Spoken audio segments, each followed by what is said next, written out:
Babylon 5 Season 1 Review. Hello and welcome to my review of Season 1 of Babylon 5, the American science fiction series that ran for 5 seasons from 1994 to 1999. However, the pilot episode was aired in 1993, and that's the first thing that I'm going to talk about here. The pilot episode is entitled, it was a feature-length pilot entitled The Gathering. Now, it's not a bad episode, and it introduces some important characters and some important parts of the subsequent lore, though it does have a very different feel to it to the rest of the series, even Season 1, because several cast members changed, several characters changed from the pilot to the first season. The telepath, Lyta Alexander, in the pilot, although she returns to the series later on, in Season 1 she's replaced by a different telepath, Talia Winters, and we have a different Doctor and a different Commander. There's no Dr. Franklin and there's no Ivanova, which is particularly weird when you kind of watch the pilot again. And also DeLeon, Ambassador DeLeon, played sadly by the late Ira Falan, who just died just recently, unfortunately. She has a very different appearance in the pilot to the appearance she has in the series as well. Apparently, the idea was that they wanted to kind of make her look more androgynous.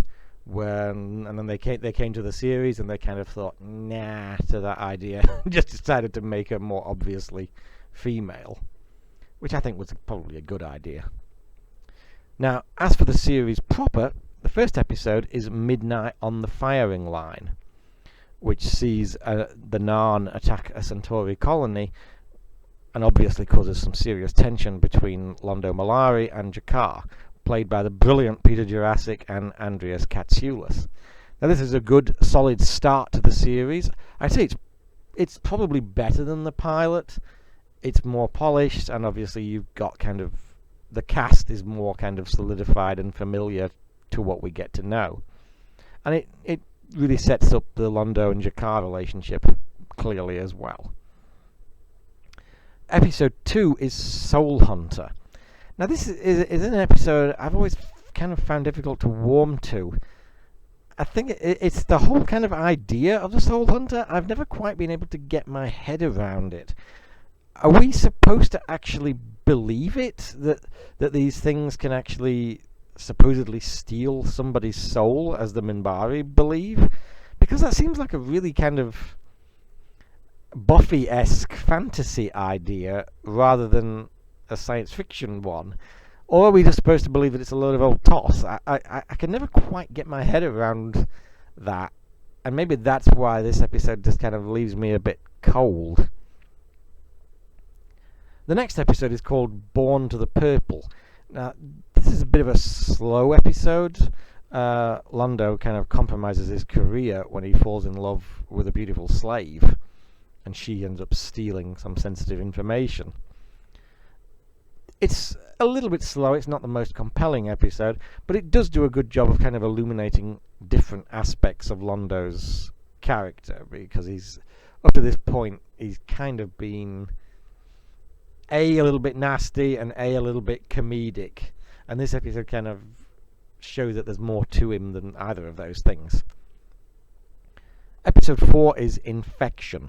Now, I don't think this is a very popular episode. In fact, I think series creator and writer J. Michael Straczynski once said that he hated it. I think that's a little bit over the top. I don't mind it. It's a very Star Trek-y episode. You can easily see this being done on a Star Trek show. Somebody comes to the station carrying something they shouldn't, and it ends up kind of being a monster on the loose, and that's fine. I really don't have a problem with generic plots as long as they're done in an entertaining fashion, and I've always found this episode entertaining, and it's got David McCallum in it, for crying out loud. I mean, it can't be all bad, and it does kind of set up some stuff quietly with the idea that this company is going around basically stealing stuff from dead worlds, from ancient races, and trying to use their technology and then retro-engineer them themselves. So it sets that up, and that's kind of important for what's going to happen later down the line. I don't mind Infection. I kind of prefer it to some other episodes. The next episode is the Parliament of Dreams. This is a really good episode. An old enemy who's dying kind of uses his last week to hire a hitman to send an assassin to kill Jakar, and at the same time his new kind of attaché Natoth arrives, and he of course immediately thinks that it's her. This is a good episode. I like this episode. And again, there's some character stuff being set up with an old relationship of the commander, Jeffrey Sinclair. I like this episode. It's good. The next episode is Mind War. Now, as we're starting to get into the series, not only are the episodes starting to kind of become more laying down groundwork for the future, they're also starting to become more confident and more polished. And this is a good example of that. This introduces the Psychop Bester, played with great menace by Star Trek's Walter Koenig. No nuclear vessels here. And it's a good, solid episode. It's a good Talia episode. And there's also kind of there's some setting up involving the idea that there's strange ancient forces in one particular quadrant.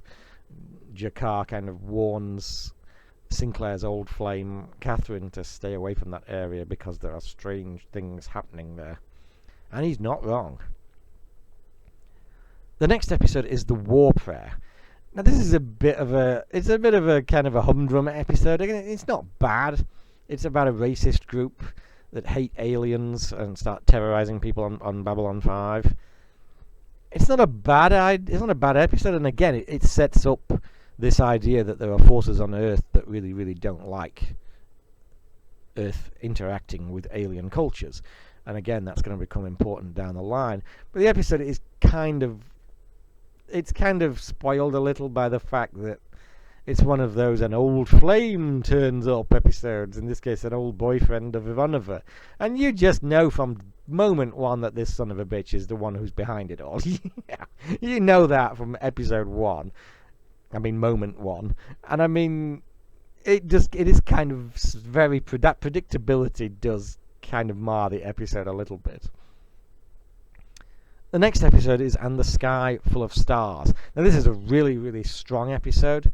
Sinclair is kidnapped by two men who may or may not be working for his own government to basically invade his mind, because there's a period of his mind during the war with the Minbari a few years ago that he doesn't know what happened. He'd lost his memory.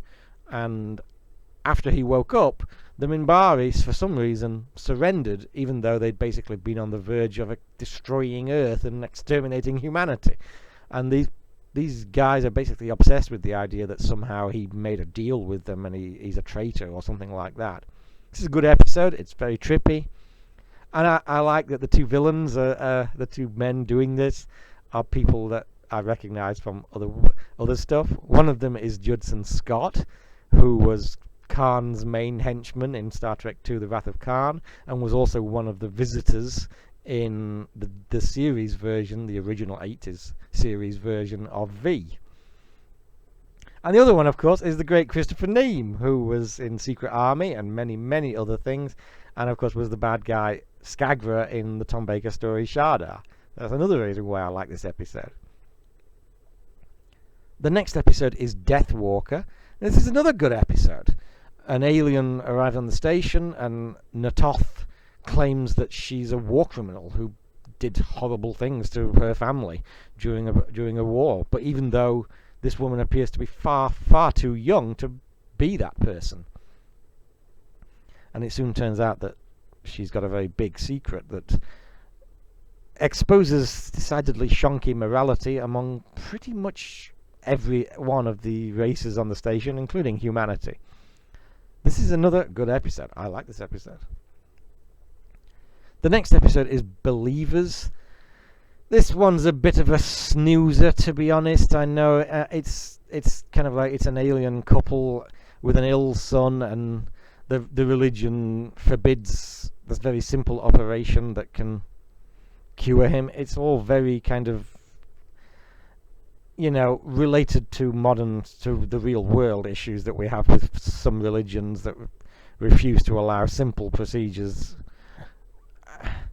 It's all very worthy, but this sort of thing just kind of rolls my eyes, unfortunately. I know that probably won't go down well with some people. I just don't like that kind of episode. I find it boring and obvious.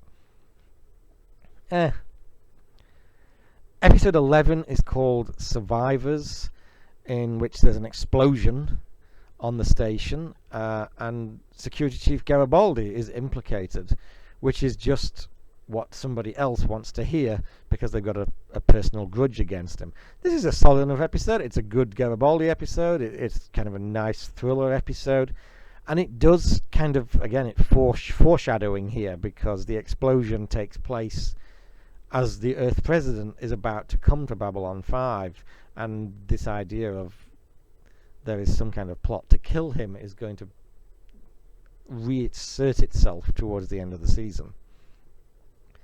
The next episode is By Any Means Necessary. This is basically, it's kind of, it's one of those episodes that analogous to things that have happened in the real world, where workers' rights and corporations who don't give a shit about safety and are willing to basically go even further than that if the workers won't go back to work. It's a decent episode, and it's not the most exciting plot in the world, but I like it more than Believers, and it does kind of show up. It kind of shows up Sinclair again because he's kind of not. He's making himself increasingly unpopular because he's willing to bend the rules to do what's right rather than follow orders. He's not breaking orders to the point where they can actually punish him for it, but he's certainly breaking the spirit of those orders. The next episode is Signs and Portents, which is also the overall title for the entire season. Now, this is a massively important episode and a really, really good one.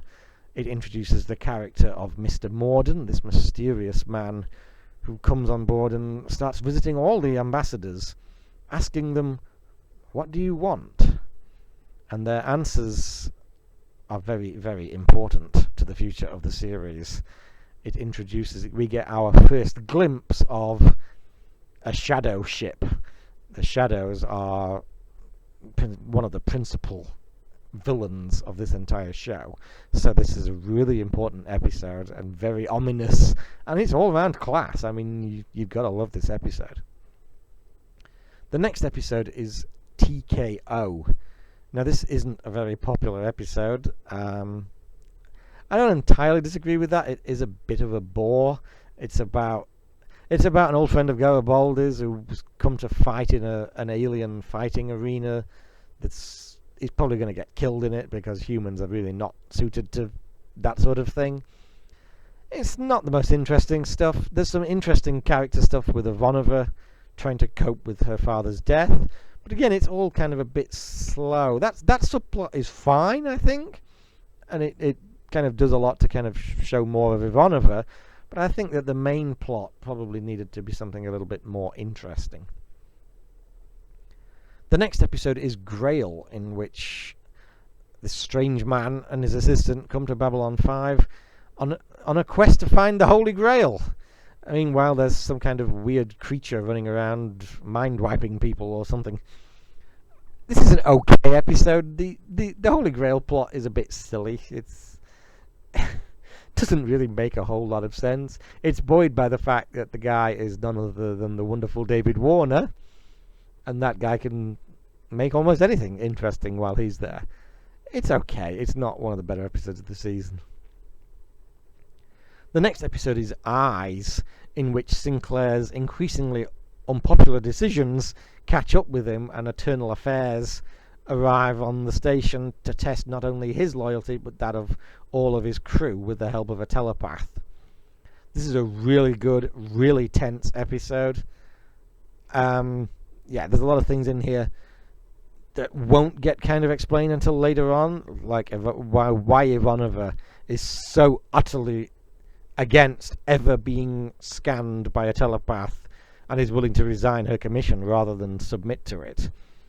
This episode also has Jeffrey Combs as the telepath. Jeffrey Combs, of course, is best known for the Reanimator movies and to science fiction fans for Star Trek. He's Weyoun in Star Trek Deep Space Nine, as well as a Ferengi character whose name is suddenly escaping me.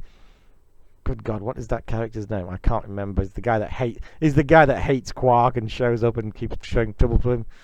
And he's also a recurring in Enterprise as well. I really like Jeffrey Combs. He's a really good actor, and he makes this episode because the telepath is, he's obviously causing trouble because he's with the internal affairs investigator, but he's not a bad guy himself, and it becomes increasingly obvious to him that the guy who's leading the investigation has a personal grudge against Sinclair and is not at all doing this professionally. It's a really good episode. I like this one. The next episode is Legacies. I'm reading the synopsis for this episode, and I don't remember it at all. Something to do with displaying the body of a recently dead Minbari leader, while Ivanova comes to kind of conflict with Talia about what to do with this young girl who's had newly discovered telepathic powers because they're supposed to join the Psi Corps, and Ivanova's mother. And if they don't join the Psi Corps, they're supposed to get these injections to repress their powers, and they're not very nice, and it basically killed Ivanova's mother, and she hates those sons of bitches completely. But honestly, I really don't remember this episode at all, so I'm not sure what I'm supposed to say about it. So probably not that great if I don't remember it. Now, the next two episodes are a two-parter. It's A Voice in the Wilderness, parts 1 and 2. Now, I think this was actually one of the first episodes that I saw, because I had a rather strange history with Babylon 5. I think I kind of rented a couple of Season 1, and I saw one of Season 2 on television, but I never watched it regularly until around Season 3. I don't know, I thought it was okay. I was never really that taken with it, but I kept hearing, like in the genre magazines, how fantastic it was and how great it was. And but it was about Season 3, I thought maybe I better kind of sit down and give this thing a real chance, And I got completely hooked on it, and then I went back and watched seasons 1 and 2 properly. But I think this is one of the first ones that I saw. I rented it from the video shop.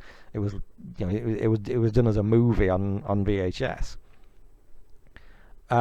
Basically, this is the one that introduces the machine on Epsilon 3, which is the planet around which Babylon 5 is in orbit. It's a good episode, good two-parter. It's not up there with the greatest of Babylon 5 by a long shot, but it's perfectly watchable, it's perfectly serviceable, it's entertaining. The next episode is Babylon Squared, which is another really important episode, almost probably second only to Signs and Portents as the most important episode of the season. Babylon 4, which basically disappeared without trace, suddenly reappears in exactly the same place it was, and Sinclair and Garibaldi lead an expedition to try and get the crew out because it seems to be unstable, and it's like it's going to lose itself in time again if they don't get the crew out of there. Now, this episode has a lot of hints and a lot of foreshadowing as to things to come, and it's just a really strong episode. Classic stuff, I'd say. The next episode is The Quality of Mercy, which is an interesting episode that introduces the idea that there is no capital punishment in the future on Earth culture anyway, but murderers basically get the death penalty in a different way, in that they get mind wiped. They basically get their personalities and memories just completely removed. That's an interesting idea, and we have a situation like that in this. And of course, we also introduce this machine, this piece of alien technology that can heal people by taking kind of health away from the person who uses it on them. And of course, obviously, that could be very, very dangerous, and that will come into play a few seasons down the line. This is an okay episode. It's decent. It's not one of the more extraordinary ones, but it's pretty good.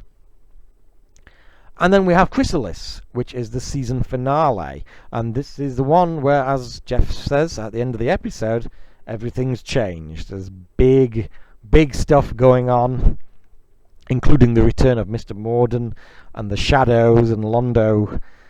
Londo makes a decision that he's going to come to very much regret by getting involved with these people. And of course, we get a real conspiracy.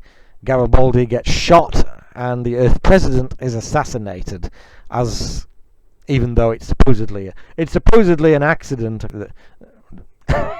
it's supposedly an accident according to fake news. But it's a very dramatic episode. It's a very strong episode, and it really kind of sets things up to the direction that the show is going to go in from season 2 onwards. So I like season 1. It's a good season. I mean, it's not the most popular of seasons, and some people are kind of down on it because it, compared to what happens in like particularly seasons 2, 3, and 4, it just can seem kind of slow at times. But I mean, looking back and looking at these episodes, yeah, there were a couple of dull episodes, but most of them are pretty solid and pretty entertaining. And you can't skip it. You can't skip season 1 because there's a hell of a lot of setup, not just in like the big episodes like Signs of Importance and Babylon Squared and Chrysalis, but even in the smaller episodes, there's stuff that's set up that almost like an aside that will become relevant and important later on. So again, it's not the most exciting of seasons, but it's still pretty solid and it's still pretty watchable. Overall, I give Babylon 5 Season 1 a B.